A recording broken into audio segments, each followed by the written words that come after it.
Nino Ferrer, une figure majeure de la musique française, qui a contribué avec son talent inné pour l'écriture de chansons et un cœur plein de passion à près de 200 morceaux. Mais derrière les projecteurs, il y avait des jours d'obscurité, des tourments intérieurs et une série de tragédies personnelles. Explorons la vie tumultueuse de Nino Ferrer du sommet de la gloire à une fin pleine de tristesse. Une enfance pleine d'inspiration. Nino Ferrer, né Agostino Ferrari, le 15 août 1934 à Gênes, en Italie, a grandi dans une famille profondément ancrée dans la culture et l'intellect.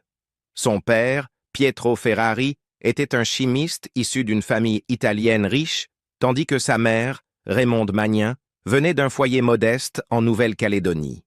Leur union, un mélange d'appréciation artistique et de discipline stricte, a façonné une éducation unique pour leur fils unique. Nino montrait une personnalité curieuse et déterminée dès son plus jeune âge. Après le mariage de Pietro et Raymonde en 1933, ils s'installent en Nouvelle-Calédonie, où Pietro gérait une grande usine. Cependant, leur vie tranquille a été perturbée par le déclenchement de la Seconde Guerre mondiale. Lors de vacances familiales en Italie, ils se retrouvèrent incapables de revenir en Nouvelle-Calédonie, les obligeant à s'installer en Italie au milieu des turbulences grandissantes de la guerre. Pendant ces années difficiles, la famille vivait chez des parents dans une maison à Stazzano, une ville rurale choisie pour éviter l'exposition directe au conflit. C'est dans cet environnement modeste et contraint que Nino rencontra l'opéra italien et la musique populaire des années 30. Son grand-père privilégiait l'italien au français, ce qui fit que Nino perdit progressivement sa maîtrise de la langue de sa mère. Pour le protéger des dangers des raids aériens, sa mère opta pour l'école à la maison, nourrissant son amour des livres et de la nature. Nino développa une fascination pour l'entomologie, passant des heures à collectionner des coléoptères et à s'immerger dans les merveilles de la nature. En 1947, après la guerre, la famille Ferrari déménagea à Paris, où Pietro chercha à reconstruire leur vie, dans une ville qu'il chérissait depuis sa jeunesse. Pour Nino, cette transition marqua une période d'épreuve personnelle. Luttant contre un fort accent italien et des circonstances financières difficiles, il devint la cible de moqueries à l'école. Ces expériences d'exclusion le forcèrent à changer fréquemment d'école, fréquentant des institutions prestigieuses comme le lycée Henri IV et Saint-Jean-de-Passy, bien qu'aucun de ces environnements ne lui offrit une satisfaction durable ou une stabilité. Malgré ces adversités, Paris devint également un endroit où la passion de Nino pour la musique commença à prendre racine. Isolé et désillusionné par sa vie scolaire, il trouva du réconfort dans la musique. Son refuge était un simple poste de radio à cristal dans sa chambre, grâce auquel il découvrit les légendes du jazz comme Louis Armstrong et Duke Ellington. Ces mélodies captivèrent son imagination et l'incitèrent à expérimenter avec des instruments de musique. Les premières expériences musicales de Nino incluaient la pratique du banjo, de la guitare, du piano et de la contrebasse. Ces instruments devinrent pour lui un moyen d'expression personnelle et une façon de naviguer dans ses sentiments de solitude. Pour Nino, la musique était bien plus qu'un simple passe-temps. C'était une échappatoire et un point d'entrée dans un monde créatif et vibrant qui contrastait fortement avec sa vie autrement solitaire. À 15 ans, Nino commença à explorer d'autres formes d'art, dont la peinture, et écrivit même ses premières chansons. Bien que rudimentaires au début, ses premiers travaux posèrent les bases de sa future carrière musicale. Ses efforts créatifs s'intensifièrent pendant ses années universitaires à la Sorbonne, où il rencontra Richard Bennett, un lycéen passionné par la batterie. Leur amitié naissante et leur amour commun pour la musique déclenchèrent les premières incursions de Nino dans des projets musicaux collaboratifs. La famille de Nino, en particulier son père, espérait qu'il suive une carrière académique conventionnelle, mais Nino resta résolu dans son rêve de devenir musicien. Les déménagements constants, les attentes rigides de sa famille et les défis sociaux auxquels il faisait face à Paris alimentèrent sa détermination à tracer son propre chemin.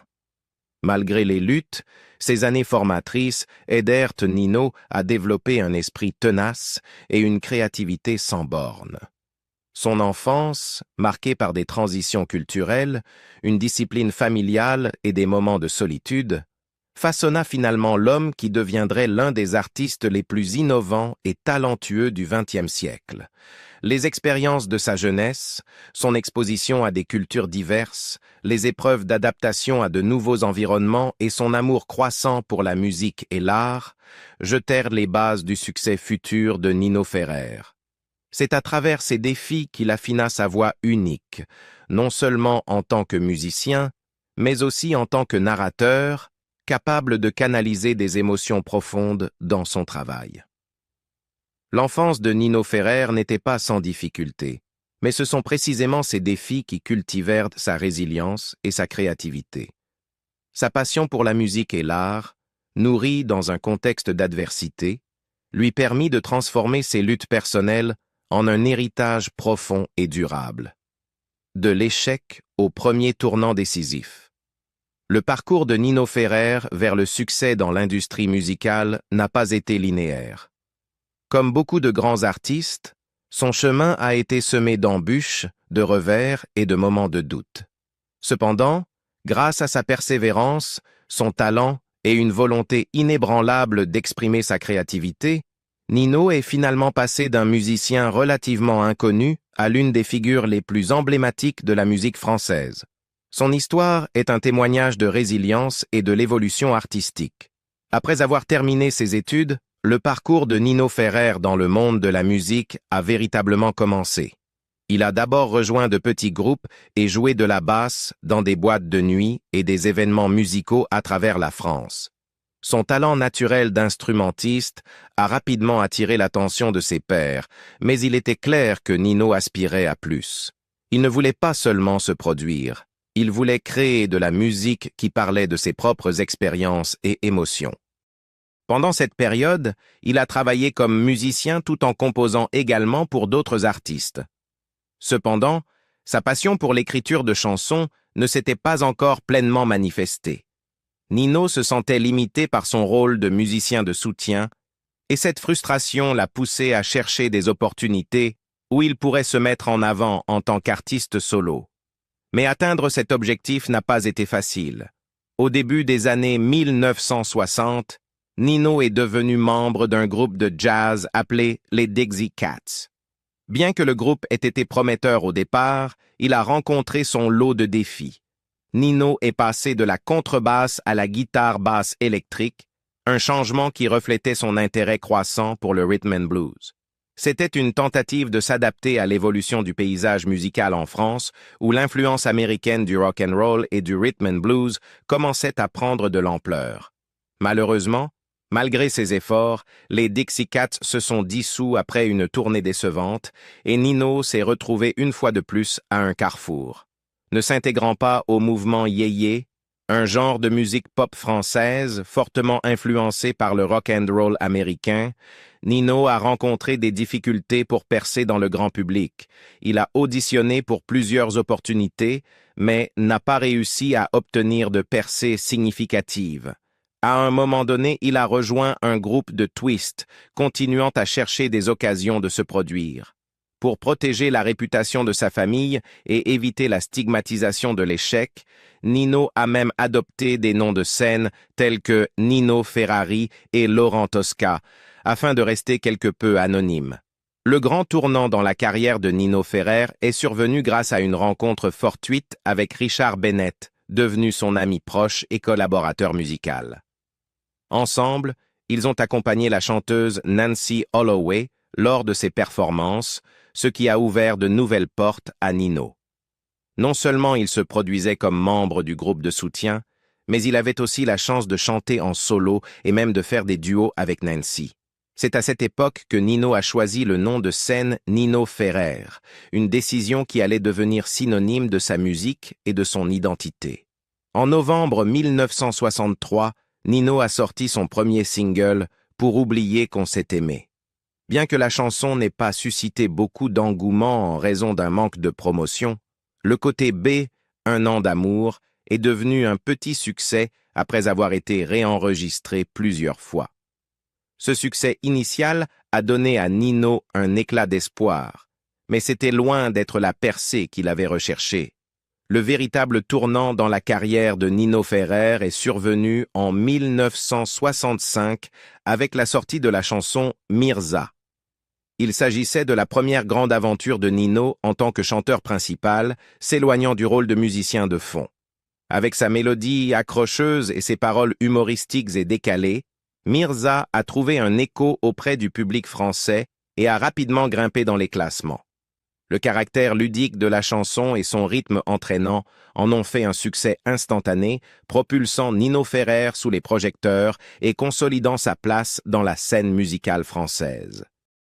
Mirza n'a pas seulement été un succès, il a marqué une transformation totale dans la carrière de Nino. Il était passé d'un musicien obscur à la recherche de sa voix à un nom familier dans la musique pop française. Le succès de la chanson lui a permis de développer un style créatif distinctif, à la fois original, énergique et rempli de personnalité. Nino a commencé à embrasser son son unique, un mélange d'humour, de satire et de narration poétique. Parallèlement à sa carrière musicale florissante, Nino Ferrer s'est également lancé dans le cinéma. Il est apparu dans plusieurs petits rôles dans des films comme Laissez tirer les tireurs et Ces dames s'en mêlent. Bien que sa carrière d'acteur n'ait pas atteint les mêmes sommets que sa musique, ses expériences ont contribué à élargir son image publique et l'ont préparé à un succès encore plus grand.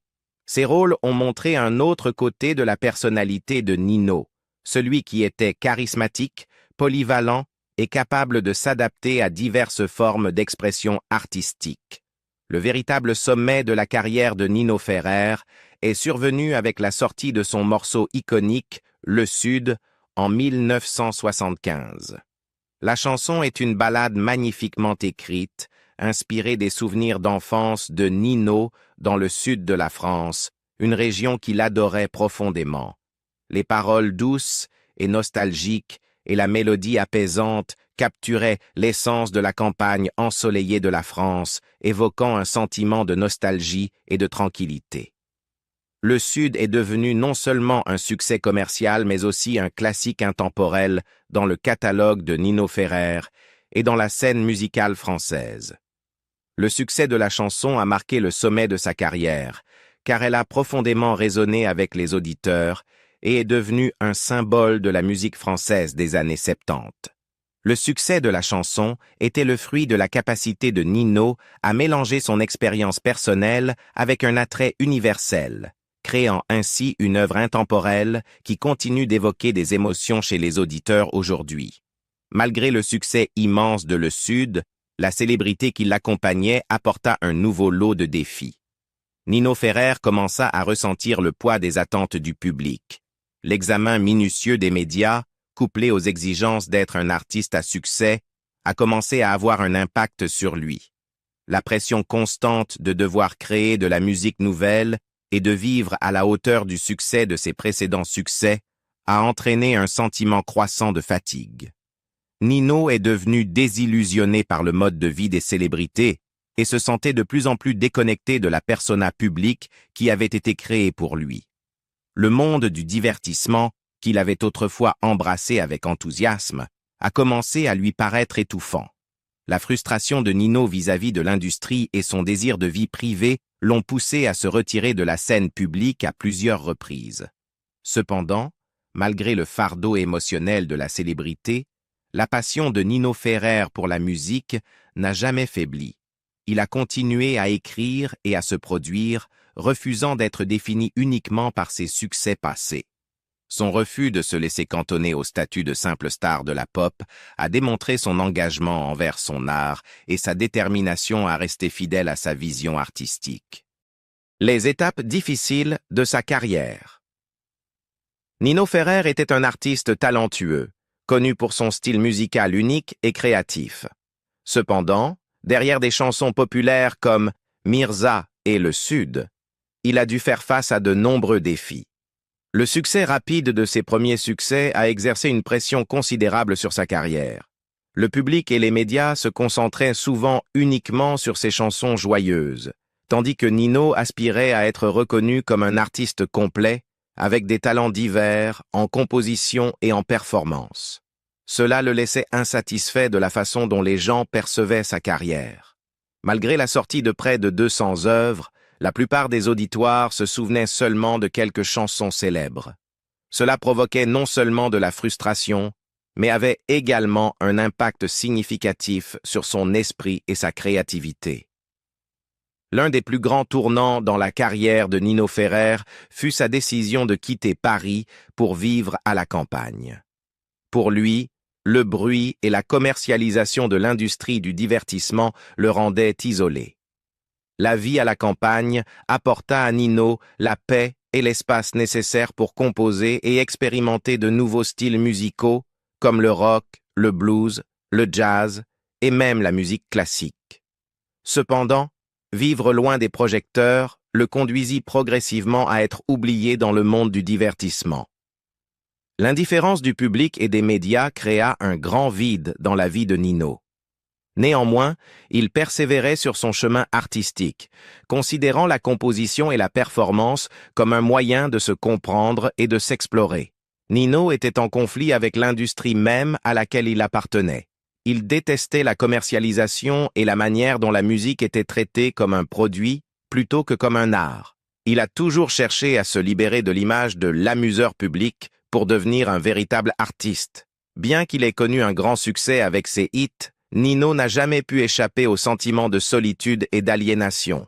Il a un jour partagé qu'il se sentait pris au piège entre l'obligation de répondre au goût du public et son désir personnel de créer des œuvres plus profondes.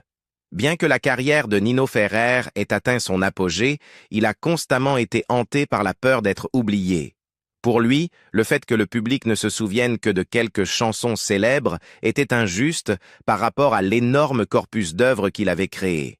Cela le laissait coincé dans un cercle vicieux, tentant de maintenir sa carrière tout en faisant face à la déception de ne pas recevoir la reconnaissance qu'il méritait. Néanmoins, Nino persista dans sa quête artistique, prouvant qu'il n'était pas seulement un chanteur de succès éphémère, mais aussi un artiste qui créait et explorait continuellement. Dans les dernières années de sa vie, il continua à composer et à performer, bien que sa carrière ne fût plus à son apogée. Le journal et l'humeur mélancolique avant sa mort. Au printemps 1998, la vie de Nino Ferrer entra dans une phase marquée par la souffrance et les tourments. Alors que la santé de sa mère se détériorait considérablement, Nino commença à écrire un journal intitulé « 1998 et suite, peut-être ». Les entrées manuscrites de ce journal n'étaient pas seulement des ébauches de nouvelles chansons, mais aussi le reflet de son état d'esprit mélancolique. Nino y relatait sa profonde tristesse, ses luttes avec la vie, et même un testament poétique. Dans ce journal, il s'excusait auprès de sa famille pour son caractère impulsif et la douleur qu'il avait involontairement causée à ses proches. Il n'hésitait pas non plus à critiquer le monde du show business, cette industrie glamour mais superficielle à laquelle il avait autrefois appartenu. Ses écrits semblaient être un adieu, reflétant le tourment intérieur d'un artiste talentueux mais solitaire. Ce n'étaient pas des émotions passagères, mais une préparation à une fin qu'il avait discrètement planifiée. Lorsque sa mère décéda en 1998, Nino Ferrer sombra dans une profonde dépression. Sa mère avait été son plus grand soutien émotionnel, et sa perte le laissa complètement perdu. Malgré cela, Nino tenta de terminer son dernier album, intitulé « Suite et fin ». Cependant, la tristesse et l'humeur mélancolique interrompirent le processus d'enregistrement. Il réussit à terminer une chanson, L'innocence, avec l'aide de son fils Pierre. La peur obsédante d'être oublié dans sa carrière continua de tourmenter Nino. Il se confie à son ami proche Richard Bennett, exprimant sa frustration et son sentiment d'abandon au sein de l'industrie musicale. Le succès de ses anciens tubes semblait dérisoire face à l'oubli grandissant du public. Début août 1998, Nino Ferrer commença à manifester des signes clairs qu'il prévoyait de quitter ce monde. Sa famille et ses amis étaient inquiets, mais personne ne pouvait empêcher ce qu'il avait décidé. Lors de la fête d'anniversaire de sa femme Kinou, le 12 août, Nino demanda à ce qu'on l'appelle Don Nino Ferrer, une référence à Don Quichotte, un personnage qu'il admirait. Ce geste semblait être son dernier message sur une vie pleine de rêves, mais aussi de tragédies. Le jour suivant, il demanda à Kinou de disperser les cendres de sa mère dans le jardin familial, comme pour l'envoyer dans un lieu paisible. Il commença ensuite à se préparer pour son dernier moment, enfilant le manteau qui faisait partie de sa tenue de scène dans les années 1960 et en portant le chapeau iconique de son apogée avec la chanson « Le Sud ». Le 13 août 1998, Nino Ferrer conduisit jusqu'à un champ qu'il affectionnait dans le Quercy, un endroit où il trouvait la paix intérieure. C'est là qu'il mit fin à ses jours. Nino laissa des lettres à sa famille et à ses amis, exprimant sa douleur et son sentiment d'impuissance face à la vie. Dans ces lettres, il s'excusait et remerciait ses proches qui l'avaient soutenu tout au long de son parcours tumultueux. Son ami proche Richard Bennett se souvint que dans les derniers jours de sa vie, Nino parlait souvent de son insatisfaction face à la vie et de son sentiment d'être oublié. La solitude semblait être devenue un fardeau insupportable, le menant à cette décision déchirante. Le corps de Nino Ferrer fut incinéré et ses cendres dispersées en plusieurs lieux, dont le cimetière de Montcuq, dans le Lot. Bien que sa vie se soit terminée dans la tragédie, l'héritage musical qu'il a laissé reste cher au public et à la communauté artistique. Sa femme, Kinou Ferrari, vécut près de 24 ans après sa mort. Elle décéda le 17 mars 2022 à Toulouse, à l'âge de 74 ans. Sa mort marqua la fin d'une histoire d'amour profondément émotive, mais aussi porteuse d'une douleur incurable. L'histoire de la vie de Nino Ferrer sert de rappel poignant que derrière le glamour et l'éclat d'un artiste, il y a des luttes et des pressions qui ne sont pas toujours visibles. C'est un témoignage de la fragilité de l'esprit humain et de l'importance du soutien et de la compréhension pour ceux qui font face à l'obscurité de leur âme. Le parcours de Nino Ferrer fut à la fois marqué par des triomphes et des tragédies, laissant un héritage durable dans le monde de la musique. Son style unique et ses compositions sincères continuent de résonner auprès des fans du monde entier. Quelle est votre chanson ou moment préféré de la carrière de Nino Ferrer? Faites-le nous savoir dans les commentaires ci-dessous. Et si vous avez apprécié cette vidéo, n'oubliez pas de liker, partager et vous abonner pour découvrir d'autres histoires d'artistes emblématiques et de leur vie remarquable. Merci de votre attention.